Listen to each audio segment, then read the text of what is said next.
What's going on, Wolves fans?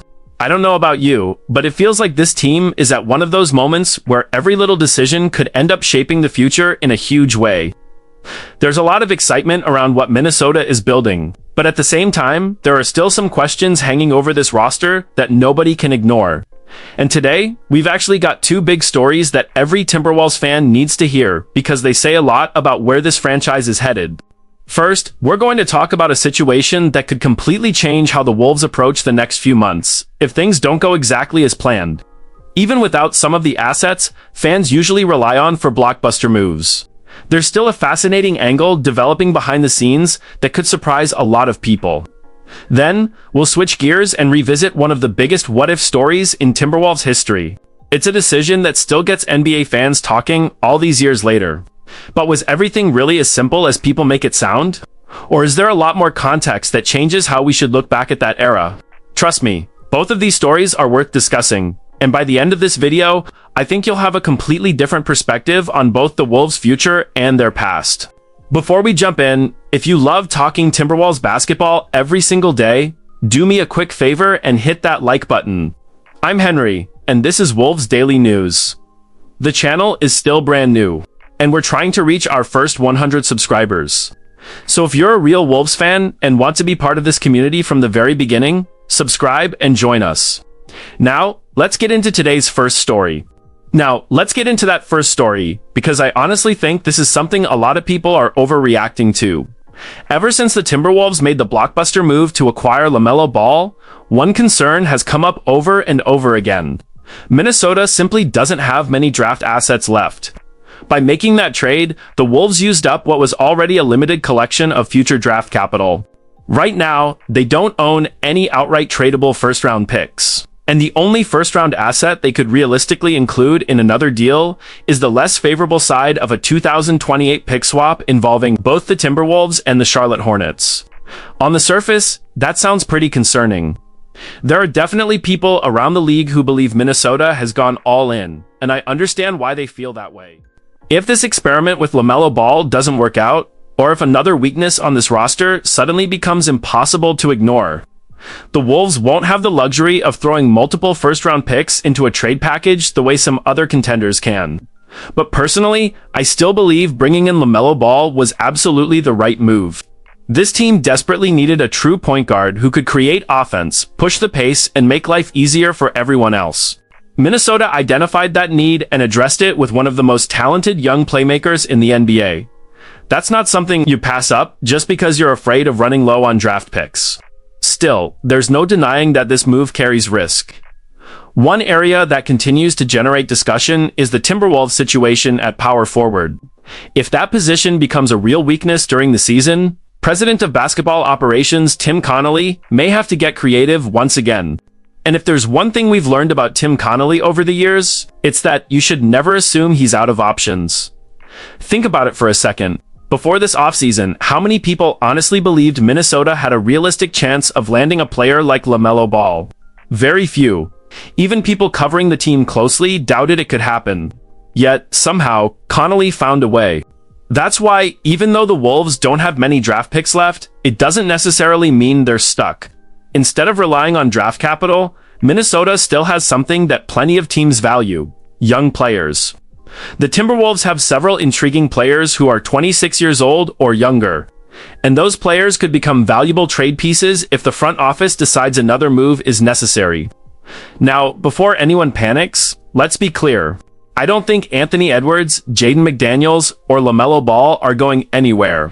Those three feel like foundational pieces of what Minnesota is trying to build. But beyond them, there are players who could become part of conversations if the roster needs balancing. One name mentioned is Ayo Dosunmu. Some Timberwolves fans have already floated the idea of a potential swap involving Tari Eason from the Houston Rockets. The framework would essentially be an Ayo Dosunmu for Tari Eason type of deal. Now, that doesn't mean the Wolves are shopping Ayo. In fact, the argument here is the opposite. There's no indication Minnesota wants to move him.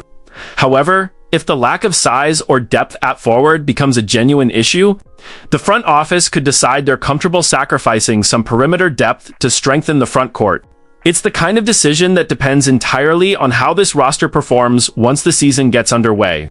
There are also smaller trade possibilities that don't involve moving major contributors. For example, Josh Green, whose $14.6 million expiring contract could become useful in salary matching, might be included alongside a younger player like Terrence Shannon Jr. or Isaiah Evans. That kind of package could potentially help Minnesota bring in a reliable rotational forward without completely reshaping the roster. Two names that have been mentioned as examples are PJ Washington and Obi Toppin. Both players could provide size, versatility, and help fill that hole if it becomes a real concern during the season. Then there's another interesting possibility that probably wouldn't happen until next summer, if it happens at all. Rudy Gobert.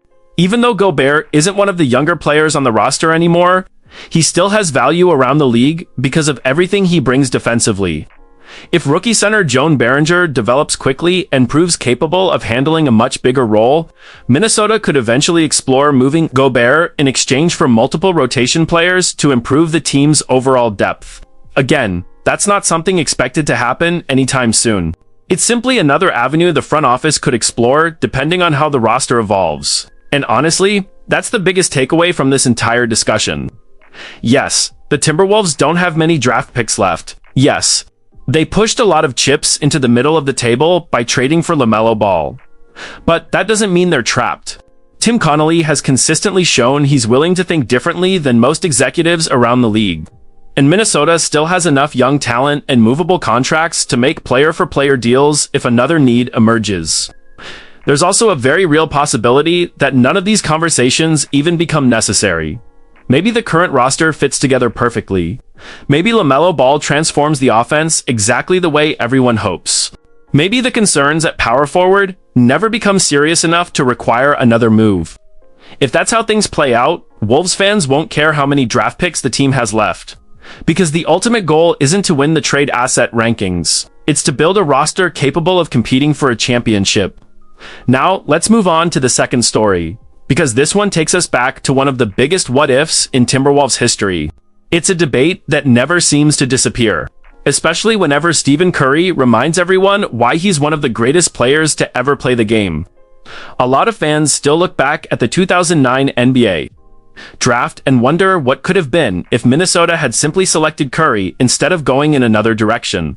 And yes, on paper, it hurts.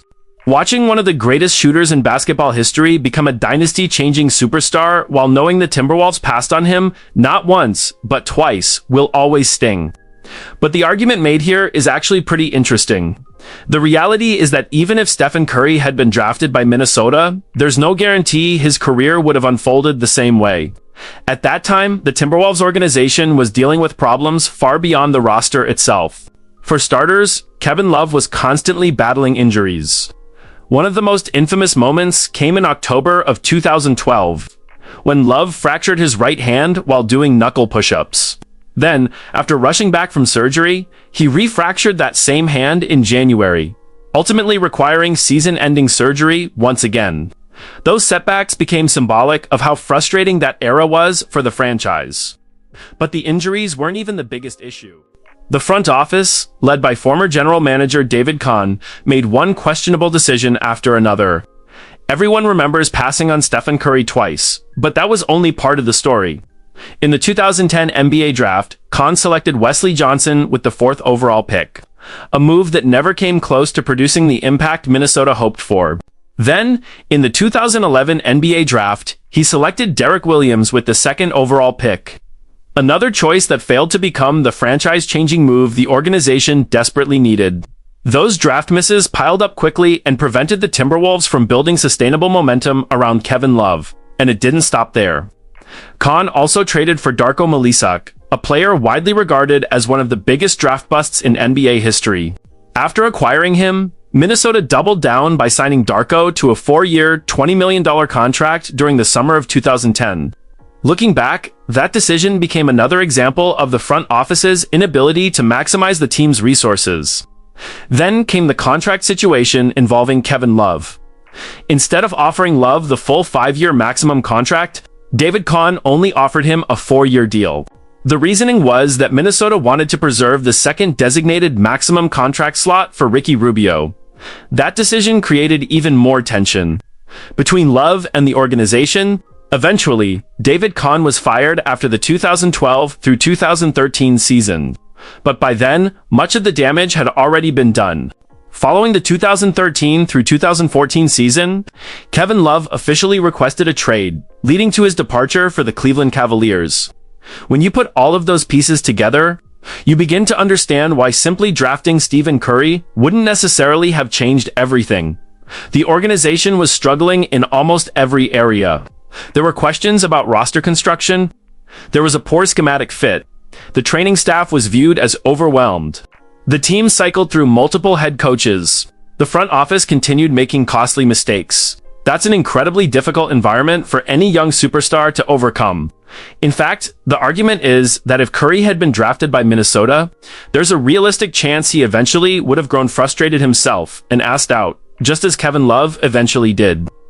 That's why, as painful as those draft memories still are, there's another way to look at this. Instead of constantly focusing on the opportunity the franchise missed nearly 2 decades ago, maybe Wolves fans should appreciate where this team is today. The Timberwolves now have Anthony Edwards leading the franchise, LaMelo Ball joining him in the backcourt, Jaden McDaniels continuing to grow, Rudy Gobert anchoring the defense, and Tim Connolly running basketball operations with an aggressive mindset that's proven he isn't afraid to make bold moves. No one can rewrite history. Stephen Curry became a legend with the Golden State Warriors, and nothing changes that. But today's Timberwolves aren't the dysfunctional organization they were back then. The focus now isn't on regretting the past. It's on taking advantage of an opportunity that's sitting right in front of this franchise. And honestly, that's a much more exciting conversation for Wolves fans to have. When you step back and look at both of today's stories together, I think they actually tell us something important about where this franchise is right now. On one hand, the Timberwolves have pushed a lot of their chips into the middle of the table. Trading for LaMelo Ball meant sacrificing valuable draft assets, and there's no denying that. If unexpected problems pop up during the season, Tim Connolly won't have the same collection of first-round picks that other contenders can throw into blockbuster deals. But at the same time, this front office has earned the benefit of the doubt. Connolly has shown time and time again that he isn't afraid to think outside the box. And more importantly, he usually finds creative solutions when people think the Wolves have run out of options. Whether it's using young players, expiring contracts, or making player-for-player deals, Minnesota still has flexibility if another move becomes necessary. Then you compare that to the second story. For years, Timberwolves fans have replayed the Stephen Curry draft over and over in their minds, wondering how different everything could have been. But when you really look back at everything surrounding that era, from the decisions made by David Kahn, to the roster construction, to the coaching changes, to Kevin Love's injuries and eventual departure, it becomes clear that one superstar alone probably wasn't going to fix all of those problems. The organization has come a long way since then. Today's Timberwolves have legitimate expectations. They have a franchise player in Anthony Edwards, an exciting new floor general in LaMelo Ball, elite defenders like Jaden McDaniels and Rudy Gobert, promising young talent developing behind them, and a front office that's willing to take risks in pursuit of a championship. Of course, there are still questions. Can this roster stay healthy?